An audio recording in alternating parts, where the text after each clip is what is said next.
Welcome back to my channel Gyani Baba. Guys, जैसा कि आप सबको पता है, आज हम पढ़ेंगे class 10th mathematics exercise 1.3। Whole exercise हम इसी वीडियो में कवर करेंगे। चलिए स्टार्ट करते हैं बिना टाइम वेस्ट किए। एक्सरसाइज 1.3 का question number 1, prove that root 5 is a irrational. हमें क्या प्रूव करना है? Root 5 is irrational. Okay, solution या आंसर की ओर बढ़ते हैं।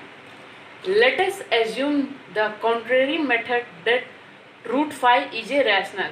कॉन्ट्रेरी मेथड हम आगे विस्तार से जानेंगे, तब तक के लिए ये एक टाइप का मेथड है, समझिए।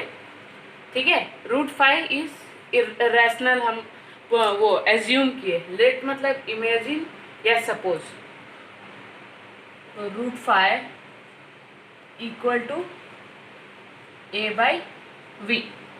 ए बाई बी कहाँ से आया? रैशनल मतलब किसी भी number p by q form में हो, वेयर बी या क्यू नॉट इक्वल टू 0। ये सबको पता ही होगा, 9th क्लास का है ये। फिर ये होगा, ये ब्रैकेट में एक चीज लिखना ना भूलना, ए एंड बी इज को प्राइम।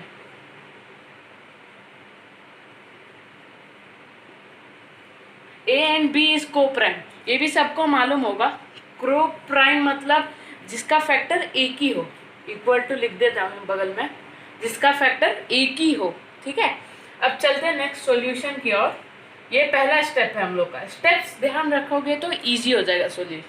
पहला स्टेप कंप्लीट हो गया, फिर आता है हम इसको इधर भेजेंगे। किसको? ये डिवाइड में, तो यहाँ जाके मल्टीप्लाई, तो हो जाएगा रूट 5 बी इक्वल टू ए। ठीक है, ये हो गया।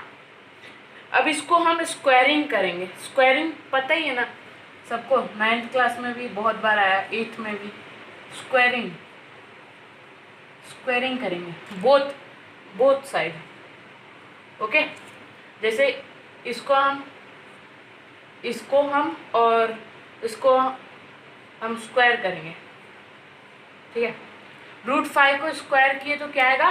रूट कैंसल आएगा, बचा 5। ओके, और ये 5 बी को स्क्वायर करेंगे तो बी स्क्वायर इक्वल टू ए को स्क्वायर करेंगे तो ए स्क्वायर।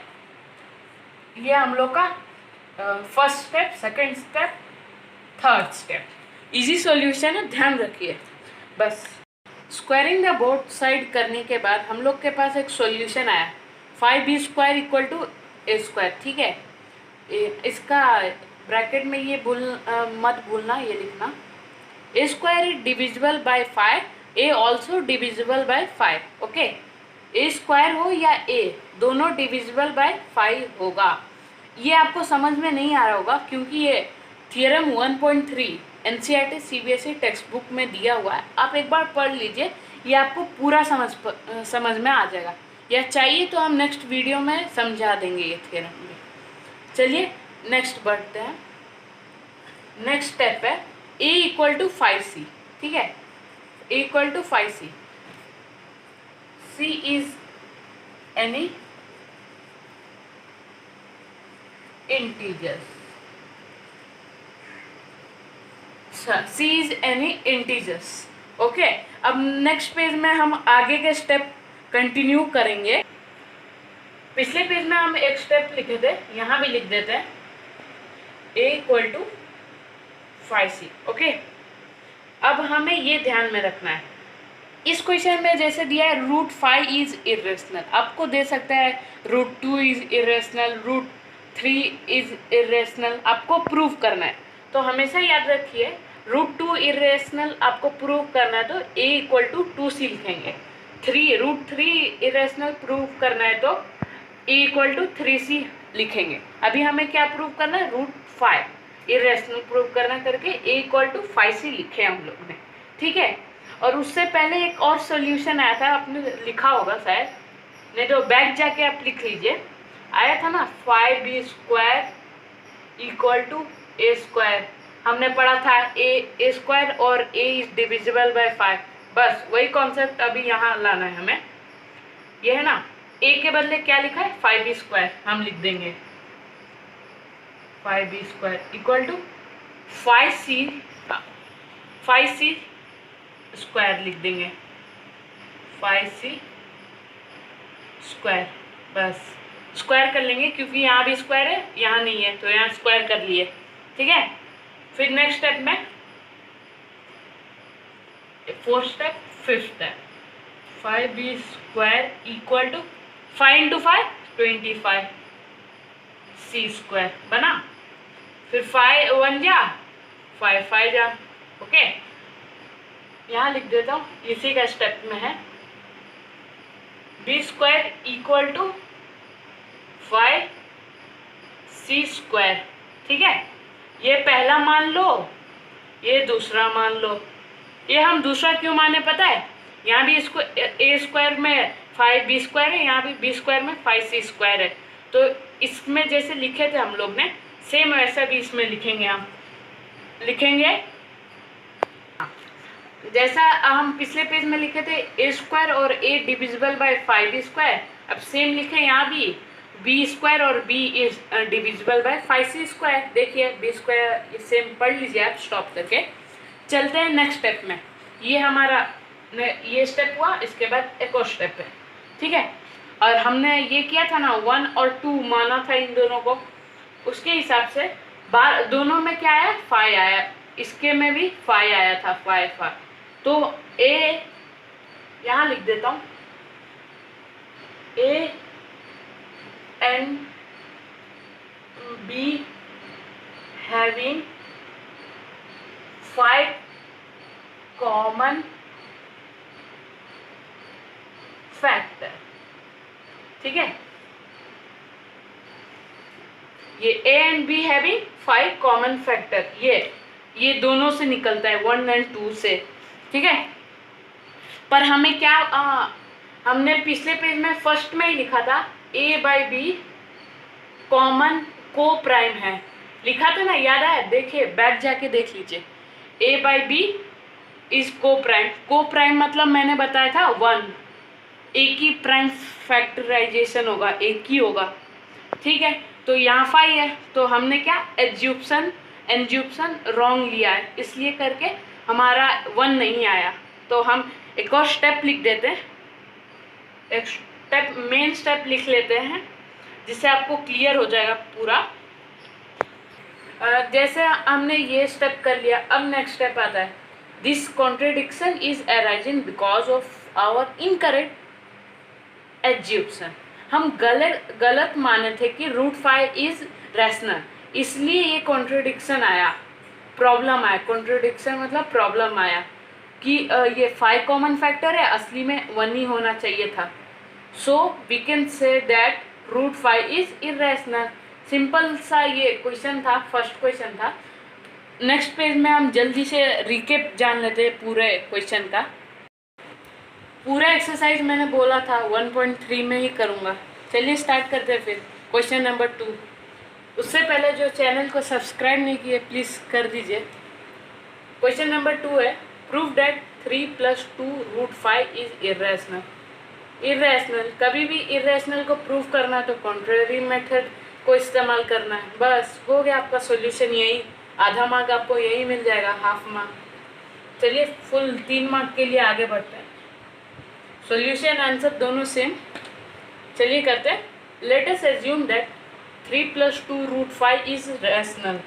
बोला था ना कॉन्ट्रेरी मेथड रैशनल हम मानेंगे √2 और 2 √5 को, बस। तो यहाँ लिख देते हैं 3 + 2 √5 equal to a, 3 + 2 √5 equal to a/b, okay. और मैंने क्या बोला था, हर में a/b आएगा जब लिखेंगे हम को प्राइम a एंड b, बस a एंड b को प्राइम है। को प्राइम मतलब क्या, 1 कॉमन फैक्टर, बस हो गया यहाँ ही। ये फिर आएंगे, ये क्या है प्लस में वहाँ जाएगा तो माइनस। नेक्स्ट स्टेप है 2√5 इक्वल टू a/b -3। ओके, यहाँ तक पहुँच गए, बस 1.5 मार्क आपको यहीं मिल गया, 1.5। और 3 मार्क के लिए आगे बढ़ते हैं। 2√5 यहाँ ये तक पहुँच गए। फिर नेक्स्ट स्टेप है अपना 2√5 इक्वल टू, ये है a माइनस है तो है यहाँ डिवाइड में, यहाँ जाएगा तो मल्टीप्लाई, तो 3b बाई 2 को हम इधर भेज देंगे, हटाइए तब यहाँ से 2, इसको इधर मारिए, भगाइए, बस यहाँ पहुँच गया तो 2b हो जाएगा। तो बस छोटा सा एक लाइन लिखना है, आपका सॉल्यूशन यहाँ हो जाएगा। सॉल्यूशन लाइन ये है कि a-3b/2 इज रैशनल। आप पूछेंगे रैशनल नंबर कैसे हुआ? क्या बोला था मैंने? p/q where q not equal to 0। q equal है क्या 0? 2 नहीं है ना, 0। तो हो गया आपका 2 मार्क्स आपको मिल गए यहीं। अब पूरे 3 मार्क के लिए आगे बढ़ते हैं। ठीक है, ये लाइन हो गई। बस ये हमारा रैशनल नंबर है और ये इर्रेशनल है। √5 इर्रेशनल है ना, पिछले प्रूफ किए थे पिछले क्वेश्चन में। तो कभी भी रैशनल और इर्रेशनल एक साथ नहीं हो सकते। तो हम क्या करेंगे, हमारा एज्यूप्शन होता है ना, एज्यूप्शन, वो हमने रॉन्ग इनकरेक्ट किया था।